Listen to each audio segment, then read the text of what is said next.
First up, no end to ugly political bickering over the rescue of Indians stranded in Sudan. In the latest, Congress leader Siddaramaiah has responded to External Affairs Minister S. Jaishankar's tweet slamming the alleged politicization of the evacuation of Indians in Sudan.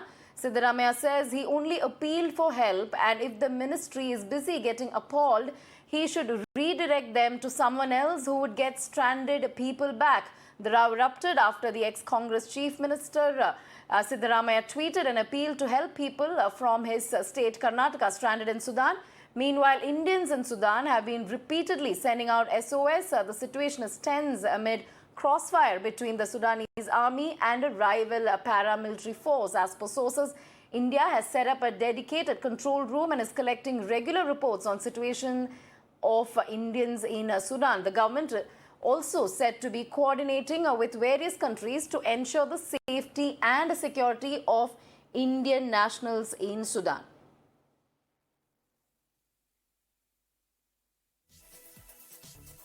So, political bickering over the rescue of Indians stranded in Sudan. In fact, Congress leader Siddaramaiah responding to S. Jaishankar's tweet slamming the alleged politicization of evacuation of Indians in Sudan. In fact, Siddaramaiah says he appealed for help, and if the minister is busy getting appalled, he should be redirected to someone else. Now, the row, of course, erupting after Siddaramaiah tweeted an appeal to help people from his state. In fact, Indians in Sudan are reportedly sending out multiple SOS messages. Situation continuing to be tense amid crossfire between Sudanese army and rival paramilitary force. In fact, India also setting up a dedicated control room. All right, we have Rishabh live with us on the story. Rishabh, heated war of words between Siddaramaiah and Jaishankar. Siddaramaiah, of course, appealing for help, also stating that government is doing a little to which, of course, Jaishankar stating that the government is doing enough and politicization shouldn't be done for electoral gains. Take us through this political bickering that has taken place, one, and of course the situation in Sudan. We believe that, alerts have been issued. As far as Indians in Sudan is concerned, government also said to be coordinating with various countries to ensure safety and security of Indian nationals there. Definitely, if you see the politics over Sudan is here in India, where Siddaramaiah and Jairam Ramesh, senior leaders of Indian National Congress, have slammed External Affairs Minister for alleged inaction by India in Sudan. But we need to understand, on 14th of April, when this fighting between the armed forces of Sudan and the paramilitary forces of Sudan began, the first thing in the Indian embassy in Khartoum did was to issue an advisory that all Indians should stay put where they are, do not venture outside.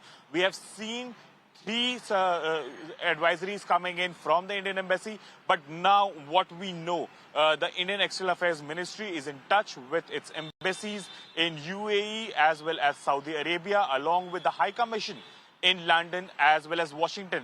And the embassies in turn are in touch with their local host governments.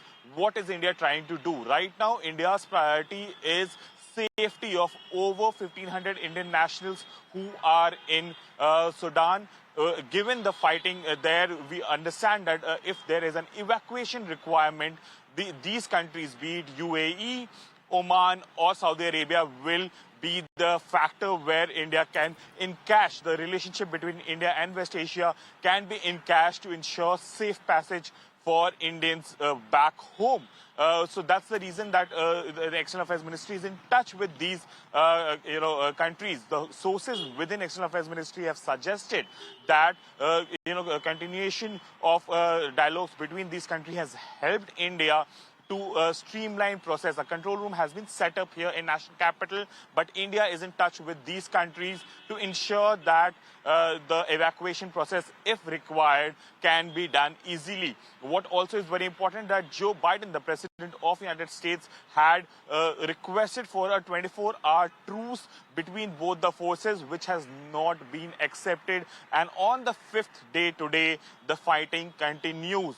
There are multiple claims from Sudan coming coming in. Both the sides, be it the armed forces or be it the paramilitary forces, both are saying that presidential palace, airport are in their control. So it is very difficult for now to understand who stands where while the exchange of fire is at its highest on the 5th day. So advisories have been sent by Indian embassy. Indian government is in touch with the host countries of Saudi Arabia or UAE, Oman, as well as countries like UK as well as US to ensure that if a requirement be, the evacuation can be done easily. Indian government has put all its machinery to work to ensure that safety of Indian national is ensured. We remember that one Indian national has already lost his life in the when a stray bullet hit him in the capital city of Khartoum. But as of now, no other news of any Indian being wounded or succumbing to wounds have been reported. Right. Only one Indian national has been reported dead, and Indian embassy in Khartoum is ensuring no further such incident happens. And that's the reason that all the Indian nationals have been asked to stay put. Indian embassy is personally speaking to all these Indian nationals, Indian families in Sudan, taking their whereabouts. For their safety, the actual numbers and their locations have not been revealed in public domain. Indian embassy is keeping everything secret right now because they also understand that this can, create a problem and put the security of these Indian nationals at risk. Right, Rishabh. Thank you for bringing all those extensive details. So certainly, situation remains tense even as political bickering continues. Of course, the authorities here say that they have set up a dedicated control room and also coordinating with various countries to ensure the safety of Indian citizens.